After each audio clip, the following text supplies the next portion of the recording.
اس سے پہلے سورہ آل عمران کی مختلف آیتوں کا خلاصہ پیش کیا گیا، اور اس سے پہلے جو آیت کریمہ تھی اس آیت کریمہ کے اندر متقیوں کی 4 خوبیاں بیان کی گئیں۔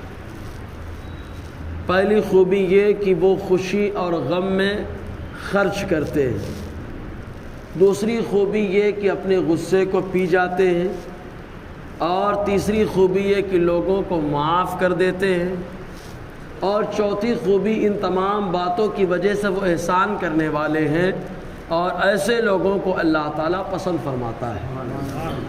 آگے کی جو آیت کریمہ ہے، کبھی کبھی آدمی ہوتا ہے متقی پرہیزگار، لیکن انجانے میں کوئی معاملہ سرزد ہو جاتا ہے تو ہم لوگ وہ انجانے والا معاملہ پکڑ کے رکھتے ہیں، سارے معاملات کو بھلا دیتے ہیں۔ تو اسی تعلق سے یہ آگے کی آیت کریمہ ہے، کیونکہ اس کے نزول کے بارے میں جو اقوال ملتے ہیں سب میں بظاہر کوئی ٹکراؤ نہیں ہے، سب ایک ساتھ جمع ہو سکتے ہیں۔ پہلا معاملہ کیا ہوا تھا؟ ایک انصاری صحابی تھے، ان کی بڑی جگری اور فکری دوستی تھی ایک قبیلہ بنو ثقیف کے رہنے والے صحابی سے، جن کو ثقفی کہا جاتا تھا۔ بڑی جگری دوستی تھی، کوئی ایک باہر چلا جاتا تو دوسرا ان کے گھر کا خیال کرتا، راشن، گوشت اور دیگر تمام چیزیں جو ہے مہیا کراتا، اور اگر دوسرا چلا جاتا تو پہلا مہیا کراتا، پورا انتظام گھر کا دیکھتا۔ ایک بار ایسا اتفاق ہوا کہ وہ ثقفی صحابی حضور صلی اللہ علیہ وسلم کے ساتھ جہاد کرنے کے لیے باہر تشریف لے گئے، تو انہوں نے جاتے وقت انصاری صحابی سے یہ کہا کہ میرا گھر، میرے گھر کے لوگ اور تمام انتظام سب تمہارے حوالے، بول کر کے نکل گئے۔ اب یہ انصاری صحابی، ان کا کام کیا تھا؟ صبح جاتے ان کے گھر جو ضرورت ہوتی پہنچا دیتے، شام میں جا کے پہنچا دیتے۔ ایک بار اتفاق ایسا ہوا کہ گوشت لے کر کے ان کے گھر پہنچے، اور جیسے ہی گھر میں پہنچے آواز لگائی تو وہ ثقفی صحابی کی زوجہ، انہوں نے پردے کے پیچھے سے اپنا ہاتھ بڑھایا تاکہ گوشت لے لے۔ انہوں نے ہاتھ بڑھایا، ان کے دل میں کچھ بات پیدا ہوئی، انہوں نے ہاتھ کا بوسہ لے لیا اور گوشت دیا، اور بوسہ جیسے ہی لیا فوراً ان کو اپنی غلطی کا احساس ہو گیا کہ مجھ سے یہ کیا غضب ہو گیا، میں نے اپنے دوست کی امانت میں خیانت کر دیا۔ فوراً روتے ہوئے گھر سے نکل پڑے اور جنگل میں گئے، اپنے چہرے پہ مٹی ڈالتے، چلاتے، اے اللہ، میں نے اپنے غازی اور مجاہد دوست کے ساتھ، دوست کے معاملے میں خیانت کر دی، اللہ میرے گناہ کو معاف کر دے۔ خوب روتے رہے، گڑ گڑاتے رہے، جنگل میں رہے اور ایک پہاڑ کے نیچے غار میں جا کے عبادت کرتے رہے، خوب روتے رہے۔ اتفاق سے وہ ثقفی صحابی جب جہاد سے واپس آئے تو اپنی اہلیہ محترمہ سے پوچھا کیا معاملہ ہے، میرا دوست اور میرا بھائی دکھائی نہیں دے رہا ہے۔ تو ان کی اہلیہ نے کہا اللہ کسی کو ایسا بھائی نہ دے، کیونکہ اس بھائی نے امانت میں خیانت کی ہے۔ پوری بات بتائی تو ان کے دل میں ایک بے چینی اور اضطرابی کیفیت پیدا ہوئی، وہ تلاش کرنے کے لیے جنگل میں نکل پڑے۔ جب وہ گئے تو کیا دیکھتے ہیں، غار کے اندر ان کا دوست، ان کا ساتھی جو انصاری صحابی تھے، وہ سجدے میں ہے اور خوب زبردست جو ہے انداز میں، سوز و گداز میں رو رہے ہیں اور اللہ تعالیٰ کی بارگاہ میں تلافی کر رہے ہیں، مولا یہ مجھ سے بڑی غلطی ہو گئی، میں نے اپنے غازی اور مجاہد بھائی کے ساتھ خیانت کی ہے، اور خوب چلا رہے تھے۔ چنانچہ روایت میں آیا کہ ان کے اس سوز و گداز کے انداز کو سن کر ایسا لگ رہا تھا کہ پہاڑ بھی گر پڑیں گے۔ چنانچہ وہ انصاری صحابی رو رہے تھے، ثقفی صحابی گئے اور جانے کے بعد ان کو اٹھایا اور ان کے آنکھوں سے آنسو پوچھا اور کہا کہ یہاں پہ مت رو، اگر تم کو رونا ہے تو اس بارگاہ میں چلو، جس بارگاہ میں جاؤ گے تو اللہ تعالیٰ معافی کا اعلان فرما دے گا۔ تو انہوں نے ساتھ لیا اور لینے کے بعد پہنچ گئے حضور کی بارگاہ میں۔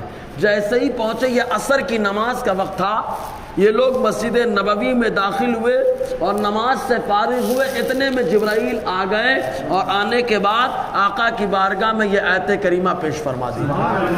آیت کریمہ کیا ہے؟ وہ لوگ جن سے گناہ ہو جائے، فاحش غلطی ہو جائے، یا وہ اپنی جانوں پر ظلم کر لے اور فوراً ان کو اللہ یاد آئے کہ میں نے کیا کر ڈالا، اور وہ توبہ کر لے تو اللہ تعالیٰ ان کے گناہوں کو معاف فرما دیتا ہے۔ تو فوراً ان کی معافی کا اعلان ہو گیا، فوراً اعلان ہوا۔ یہ آیت کریمہ میں جب اعلان ہوا تو حضرت عمر آگے بڑھے، کہا اللہ کے نبی صلی اللہ علیہ وسلم جو یہ معاملہ آیا کہ غلطی ہو جائے، بڑی غلطی ہو یا چھوٹی غلطی ہو جائے، اور بندہ اللہ کو یاد کرے اور اس کو اپنی غلطی کا احساس ہو جائے تو توبہ کرے تو اللہ معاف کر دیتا۔ یہ کس کے لیے خاص؟ ہم صحابہ کے لیے ہے یا پوری امت کے لیے ہے؟ آقا علیہ السلام نے فرمایا اللہ کی یہ رحمت میری امت کے ایک ایک فرد کے لیے رحمت عام ہے، پوری امت کے لیے اللہ تعالیٰ نے اس رحمت کو عام فرما دیا ہے۔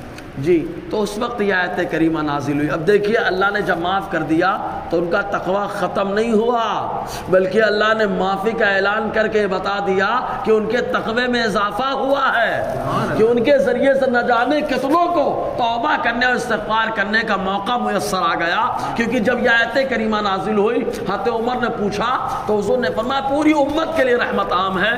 تو ابلیس دہاڑے مار مار کر کے چیخ چیخ کر رونے لگا۔ اس کی ذریت نے کہا کیا معاملہ ہے؟ کہا معاملہ ایسا ہے اب تو کوئی بھی اس امت کا فرد جہنم میں نہیں جائے گا۔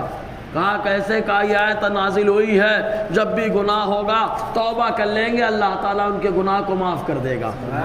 تو اس کی ذریت کہتی ہے فکر مت کریے، ہم ان کو توبہ کرنے نہیں دیں گے۔ دیکھو توبہ نہیں کرنے دیں، یہی وجہ ہے کہ آدمی سوچتا رہتا کر لیں گے توبہ، ابھی عمر لمبی ہے، کافی دن زندہ رہنا ہے، کر لیں گے توبہ۔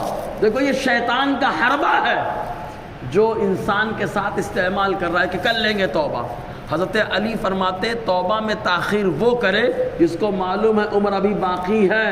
انسان کو یہ بھی نہیں معلوم کہ اگلی سانس ہماری ہے کہ ختم ہے، تو جس کو نہیں معلوم اس کو ہر لمحہ توبہ کرتے رہنا چاہیے، ورنہ شیطان کا حملہ بڑا مضبوط ہے۔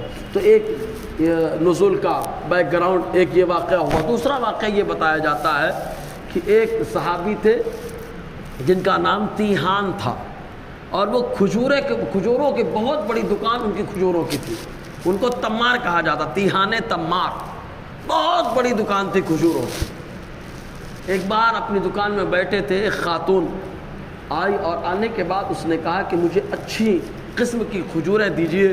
تو انہوں نے کہا یہاں پہ تو ایسے ہی ہے ردی قسم کی، آپ اندر چلیے، اندر جو ہے نا ساری معاملات جو ہے نا کھجوروں کے اعلیٰ قسمیں اندر موجود ہیں۔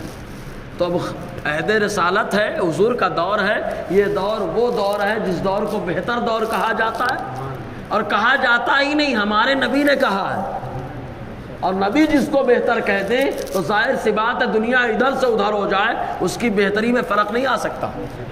تو حضور نے فرمایا بہترین زمانہ میرا زمانہ ہے۔ اسی زمانے میں وہ اندر لے کر کے گئے اور لے جانے کے بعد خاتون کو پکڑا، ہاتھوں میں بوسہ لے لیا۔ جیسے ہی بوسہ لیا خاتون نے کہا ہاتھ چھوڑ، خدا کا خوف کر۔ روضہ معشر جب اللہ کے سامنے جائے گا کیا جواب دے گا؟ اب تیہان تمار کے بدن پہ کپکپاہٹ تاری، رونگٹے کھڑے کہ اللہ کی بارگاہ میں کیا جواب دوں گا، کتنی بڑی غلطی مجھ سے ہو گئی۔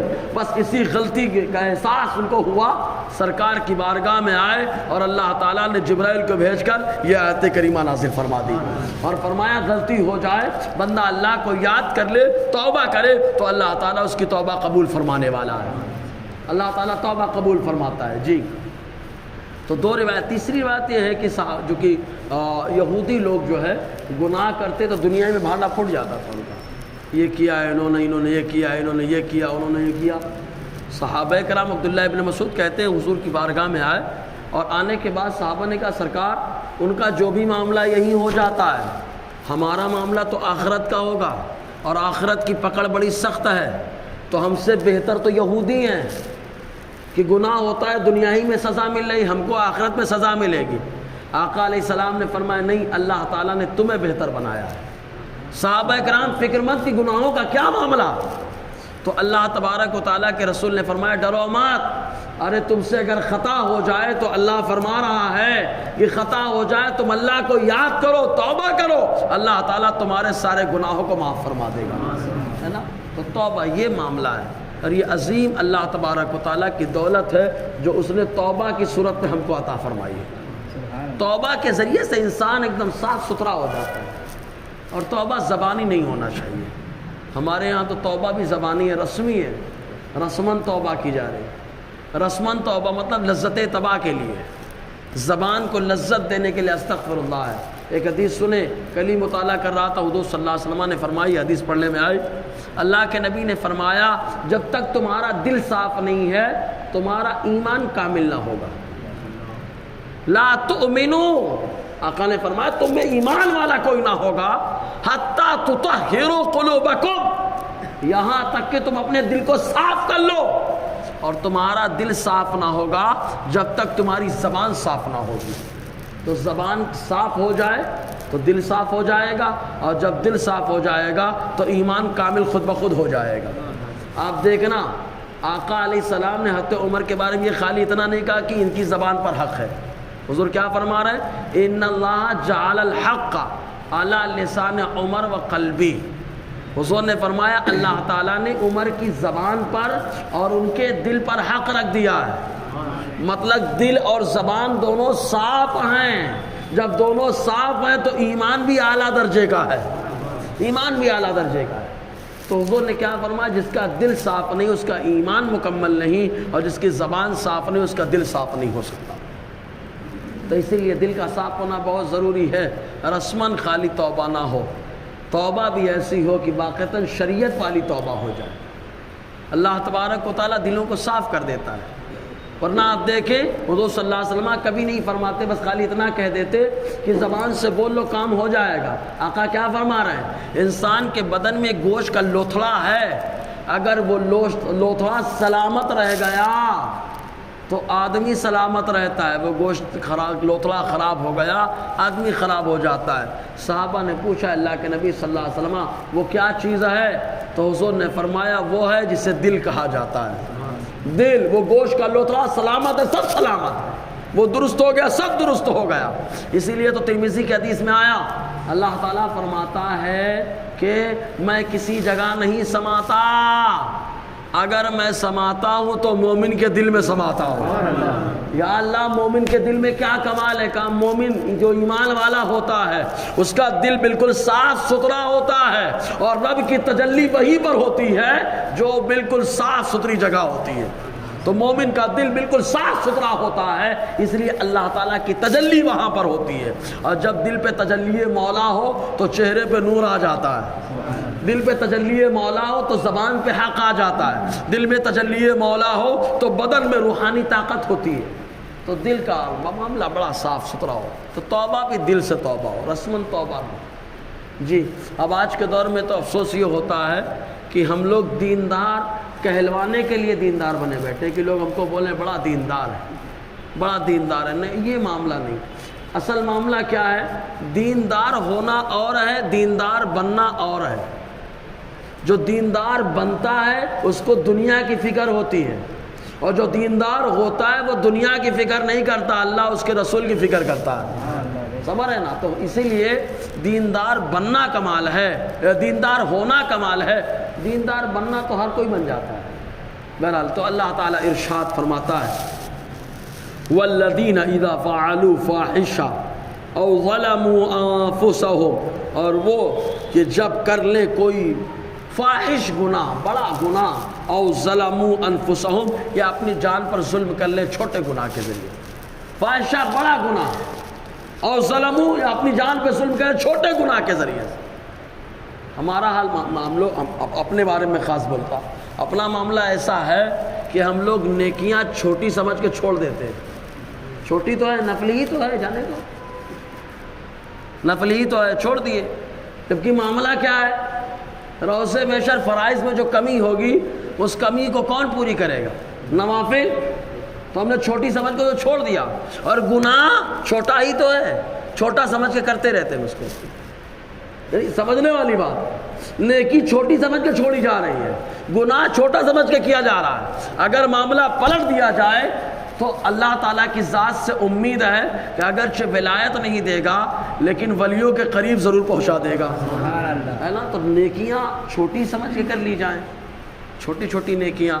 کہتے ہیں قطر علی قطر اذا اتفقت فنہر ونہر علی نہر اذا جمعت فبحر، کہ قطرے سے قطرہ ملے تو دریا، اور دریا سے دریا ملے تو سمندر۔ تو نیکیاں چھوٹی چھوٹی کی جائیں، اور جب چھوٹی چھوٹی کی جائیں گی تو بڑی نیکی ہو جائے گی، اور جب اکٹھا ہوں گی تو اللہ تعالیٰ نیکیوں کا پہاڑ بنا دے گا، ہے نا۔ تو نیکیاں چھوٹی سمجھ کے کر لی جائیں۔ جی معلوم نہیں اللہ تعالیٰ کو کون سی ادا پسند آ جائے، کون سی ادا پسند آ جائے۔ اسی لیے دیکھو آقا علیہ السلام نے ایک موقع پہ کیا فرمایا، حدیث پاک میں حضور نے فرمایا، کیا میں تم کو جنت میں لے جانے والے اعمال اور جہنم سے بچانے والے اعمال نہ بتا دوں؟ صحابہ کرام نے کہا کیوں نہیں یا رسول اللہ؟ حضور نے ارشاد فرمایا، نماز کو ان کے وقتوں پر پڑھا کرو، اللہ مال دے تو زکوٰۃ ادا کرو، روزے رکھو، عذر گناتے رہے۔ آخر میں فرمایا، کیا میں ایسی چیز نہ بتا دوں کہ یہ سارے اعمال اس کے اوپر ٹکے ہوئے ہیں، ایسی چیز جو ان تمام اعمال کا مدار ہے؟ صحابہ کرام نے عرض کیا کیوں نہیں یا رسول اللہ؟ حضور نے فرمایا، اپنے زبان کی حفاظت کرو، زبان درست ہوگی اللہ ان نیکیوں کو قبول فرما لے گا، ہے نا۔ تو زبان بڑی کنٹرول میں رہے، ہے نا۔ یہ کنٹرول میں زبان، کبھی کبھی آدمی زبان سے کچھ بھی بولتا رہتا ہے۔ تفسیر روح البیان کی ایک روایت سناتا ہوں۔ ایک شخص تھا، اس کے پاس ایک پرندہ تھا۔ پرندہ جب بولتا تو بڑا اچھا لگتا، میٹھی آواز، پیاری آواز۔ تو بازار میں لے کر کے گیا اور لے جانے کے بعد بیچنے کا اعلان کر دیا۔ تو خوبی کہا لوگوں نے، کیا ہے؟ تو کہا جب بولتا ہے تو بڑی پیاری آواز نکالتا ہے، تو پیاری آواز نکالتا ہے۔ اس کے بولنے کی وجہ سے ایک صاحب نے بڑی قیمت دے کر اس کو خرید لیا، اور خریدنے کے بعد اپنے گھر لے گئے اور لے جا کر کے پنجرے میں رکھ دیا۔ صبح و شام اس کی آواز کو سنتے اور مگن رہتے، بڑی اچھی آواز ہے، بڑی اچھی آواز ہے، بڑی اچھی آواز ہے۔ ایک دن ایک دوسرا پرندہ آیا، پنجرے پہ بیٹھا، تھوڑا سے بولا اور بول کے چلا گیا۔ اب اس پرندے نے منہ میں تالا لگا لیا، بولنے کا نام ہی نہیں لیتا، پریشان، بولتا کیوں نہیں ہے، پریشانی کے عالم میں اس نے جا کر کے اس پرندے کو بیچ دیا۔ لوگوں نے پوچھا کیا معاملہ ہے؟ کہا میں ایک تو ڈھیروں قیمت دے کر کے لایا تھا، اس کی آواز اچھی لگتی ہے لیکن یہ اب بولتا ہی نہیں ہے۔ تو علامہ اسماعیل حقی نے ارشاد فرمایا، اس پرندے نے بولا اور کہا کہ یہ لوگ مجھے خرید کر کے لائے، میں اپنے خیش و اقارب اور تمام قریبیوں سے دور ہوا تو ان کے غم میں روتا تھا اور اس کا اظہار اپنی زبان سے کرتا تھا، تو ان کو میری آواز اچھی لگتی تھی، تو انہوں نے مجھے پنجرے میں ڈال رکھا تھا حالانکہ میں روتا تھا۔ تو ایک دن اس پرندے نے آ کر مجھے بتایا، تو صبر کر، اللہ تجھے آزادی عطا فرمائے گا۔ میں نے آواز کو بند کر لیا، اللہ تعالیٰ نے پنجرے سے مجھے آزادی عطا فرما دیا، اللہ تعالیٰ نے کرم فرما دیا۔ تو یہ ہے رب کا کرم۔ تو دل سے سب کام ہو، جو بھی ہو، اللہ تعالیٰ کیسی برکتیں عطا فرماتا ہے۔ جی تو اللہ تعالیٰ فرماتا ہے، اور وہ کہ جب کر لیں کوئی بڑا گناہ ہو جائے، اور ظلموا انفسہم، یا اپنی جانوں پر ظلم کر لیں، ذکر اللہ، جیسے ہی گناہ ہو فوراً اللہ یاد آئے کہ یہ کیا غضب میں نے کر ڈالا، مولا کو منہ دکھانا ہے، اللہ کو فوراً بندے نے یاد کر لیا، دماغ میں رب کا ذکر ہو گیا، دل میں رب کا ذکر۔ اور یہ کب ہوتا ہے معلوم؟ جب آدمی کا نفس بالکل صاف ستھرا ہو، نفس لوامہ ہو، ملامت کرنے والا نفس اس کے پاس ہو کہ گناہوں پہ ملامت کرے اس کو، ورنہ آدمی گناہ کرتا ہے اس کو احساس بھی نہیں رہتا گناہ ہو رہا ہے۔ اور سب سے بڑی سزا خدا کی طرف سے یہ ہے کہ آدمی کو گناہ کا احساس ختم ہو جائے، سب سے بڑی سزا۔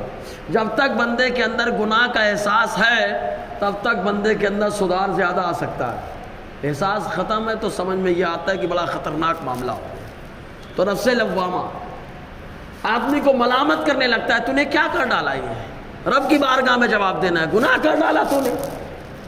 تو اللہ تعالیٰ کو یاد کرے. تو بندہ جب اللہ کو یاد کرتا ہے کہ رب کے سامنے جانا ہے، آخرت میں جواب دینا ہے، قبر میں سوال جواب ہوگا، وہاں پر بھی جواب دینا ہے، تو فوراً جیسے ہی احساس ہوتا ہے فاستغفروا لذنوبہم، تب بندہ اپنے گناہوں سے استغفار کرتا ہے. اور استغفار کی شان قرآن میں اللہ تعالیٰ فرماتا ہے تم استغفار کرو، اللہ تعالیٰ 3 نعمتیں دے گا.